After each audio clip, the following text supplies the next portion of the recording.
Copyright disclaimer under Section 107 of the Copyright Act 1976. Allowance is made for fair use purposes such as criticism, comment, news reporting, scholarship, and research. Fair use is a use permitted by copyright statute that might otherwise be infringing. Non-profit, educational, or personal use tips the balance in favor of fair use.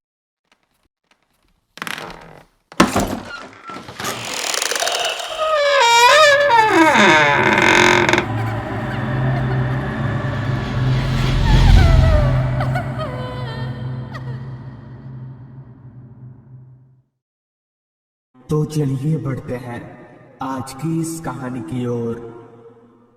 दोस्तों, आज की ये कहानी उमेश की है।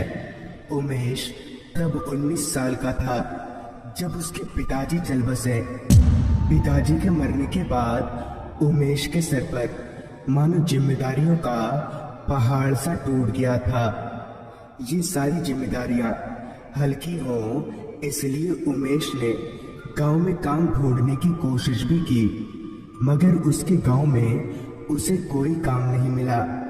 बहुत ढूंढने के बाद उमेश को उसके गांव से काफी दूर एक जगह पर काम मिल गया। हालांकि वो जगह उमेश के गांव से काफी दूर था, मगर अच्छी तनख्वाह होने के कारण उमेश ने ज्यादा कुछ नहीं सोचा। रोजाना वो अपनी साइकिल से ही काम पर आना जाना किया करता था। उन दिनों ठंड का मौसम चल रहा था। गांव, शहर, सड़क चारों तरफ सिर्फ कोहरा ही कोहरा छाया हुआ था। ऊपर से पहाड़ी इलाका होने की वजह से ठंड में भी दिन पर दिन इजाफा होता जा रहा था। उस जमा देने वाली ठंड और खतरनाक कोहरे के बीच भी उमेश रोजाना काम पर आना जाना करता था। एक रात की बात है, उमेश को काम पर से घर जाने के लिए निकलने में काफी देर हो गई थी। उमेश जब अपनी साइकिल लेकर रास्ते पर आया तब उसे ऐसा लगा जैसे वो किसी अलग ही दुनिया में आ गया हो, क्योंकि दूर दूर तक रास्ते पर उमेश के अलावा दूसरा कोई नहीं था। खैर, उमेश ने साइकिल चलाना शुरू किया। बहुत रात हो चुकी थी, शायद 10 साढ़े 10 बज रहे होंगे। तेज चल रही ठंडी हवा उमेश को ऐसा महसूस करवा रही थी जैसे कोई उसके बदन पर कांटे फेंक कर मार रहा हो। खटारा हो चुकी अपनी साइकिल को खींच तान कर उमेश आगे बढ़ ही रहा था कि तभी एक जोर की आवाज से उस माहौल की खामोशी टूटकर चकनाचूर हो गई। उमेश की साइकिल का पिछला टायर फट चुका था। परेशान होकर उमेश साइकिल से नीचे उतरा और साइकिल के पिछले टायर को टटोलने लगा। उमेश को अब ये फिक्र सता रही थी कि वो घर कैसे पहुंचेगा, क्योंकि इतना खट मर कर चलने के बावजूद उमेश का घर अभी भी 7 किलोमीटर दूर था। उमेश अपना सिर पकड़कर उस फटे हुए टायर के पास ही बैठ गया, क्योंकि 7 किलोमीटर पैदल चलना, वो भी इस खटारा साइकिल को लेकर, नामुमकिन था। उमेश ने सोचा किसी गाड़ी से लिफ्ट मांग लेगा, मगर दूसरे ही पल जब रोड के दोनों तरफ देखा तो फिर निराश हो गया। अब उमेश को वहां बैठे बैठे काफी वक्त हो चला था, लेकिन अभी तक एक भी गाड़ी नहीं गुजरी थी उस रास्ते पर से।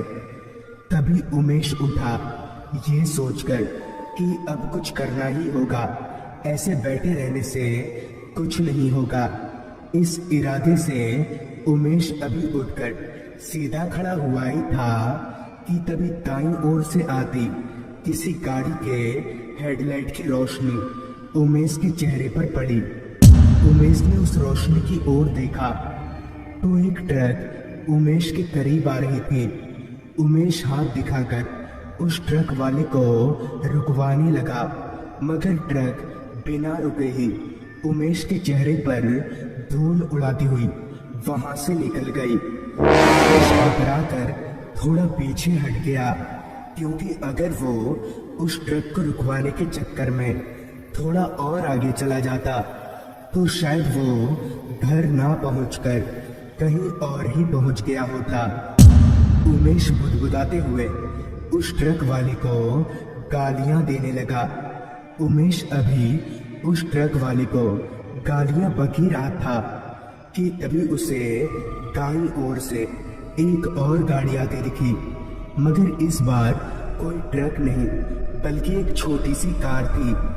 वो कार इतनी धीरे चल रही थी कि अगर कोई पैदल भी चले तो शायद उस कार से आगे निकल जाए। उमेश ने सोचा कि अगर वो इस कार वाले से लिफ्ट मांगेगा तो शायद ये भी गाड़ी की स्पीड बढ़ा दे। इसलिए उमेश ने कुछ बोला नहीं और जैसे ही वो कार उमेश के पास आई, उमेश झट से गाड़ी के पिछली सीट का दरवाजा खोलकर कार में घुस गया। हालांकि ये काम बहुत खतरनाक था। खैर उमेश ने सोचा कि वो अपनी खटारा साइकिल कल ले जाएगा वरना चोर ले जाएंगे। तभी उमेश ने अपनी नजरों को ड्राइविंग सीट की ओर घुमाते हुए कहा, माफ करिएगा भाई साहब, मुझे ऐसा करना पड़ा। आप जरा मुझे बेलगढ़ गांव तक छोड़।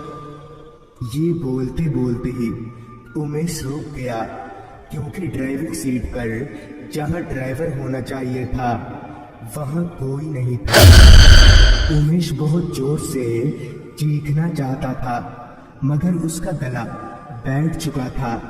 उसने कार के दोनों दरवाजों को खोलने की बहुत कोशिश की मगर वो ऐसा कर नहीं पाया।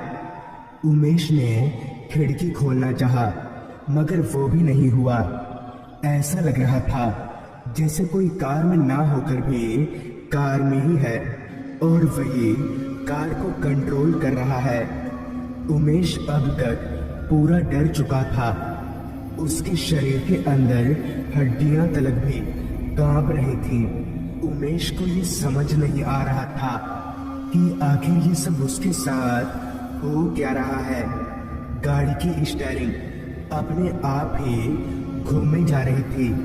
चलते चलते अब गाड़ी उमेश के गांव जाने के रास्ते में पड़ने वाले एक रेलवे फाटक पर पहुंच चुकी थी। फाटक खुला हुआ था। तभी वो कार फाटक को पार करके रेलवे ट्रैक के बीचों बीच रुक गई। उमेश थोड़ा घबराया और फिर से कार का दरवाजा खोलने की कोशिश करने लगा मगर कोई फायदा नहीं हुआ। कुछ 2-4 मिनटों तक कार वैसे ही ट्रैक पर खड़ी रही लेकिन तभी एक जोरदार हॉर्न की आवाज ने उमेश के कान में दस्तक दिया। वो आवाज ट्रेन की थी जो उसी ट्रैक पर आ रही थी जिस पर अभी वो कार खड़ी थी। उमेश ने पीछे मुड़कर देखा तो फाटक गिर चुका था। उमेश ने यह मान लिया था कि अब उसका बचना नामुमकिन है। उसने अपने दोनों हाथों से अपनी दोनों आंखों को कसकर बंद कर लिया और चीखने लगा मगर तभी कार थोड़ा आगे बढ़ी। उमेश ने आंख खोलकर देखा तो ट्रेन पीछे से जा रही थी। उमेश की जान में जान आई। फिर जैसे ही फाटक खुला कार आगे निकल गई। उमेश अब रोने रोने को हो गया था। उसे अपनी मौत को टालने का कोई रास्ता दिख नहीं रहा था। कार अब काफी रफ्तार से चले जा रही थी। उन टेढ़े मेढ़े पहाड़ी रास्तों पर गाड़ी का इतनी रफ्तार में चलना उमेश को ठीक नहीं लग रहा था। जैसे ही किसी तीखे मोड़ पर गाड़ी मुड़ती उमेश का दिल धड़सा हो जाता। तभी उमेश ने देखा धीरे धीरे गाड़ी का रियर व्यू मिरर उमेश की ओर मुड़ा जैसे किसी ने अपने हाथों से मोड़ा हो और साथ ही किसी ने ये कहा, उमेश कुछ याद आया? ये आवाज और रियरव्यू मिरर को अपनी ओर घूमता देख उमेश को पूरा माजरा समझ आ गया। तभी उमेश ने गिड़गिड़ाते हुए कहा, देखो देखो वो मेरी गलती नहीं थी। मैं मानता हूँ, मुझे जाने दो, प्लीज प्लीज मुझे जाने दो। मगर इस पर उमेश को कोई जवाब नहीं मिला। उमेश जानता था कि अब उसके साथ वही होगा जो उमेश ने 1 साल पहले इस कार के ड्राइवर के साथ किया था।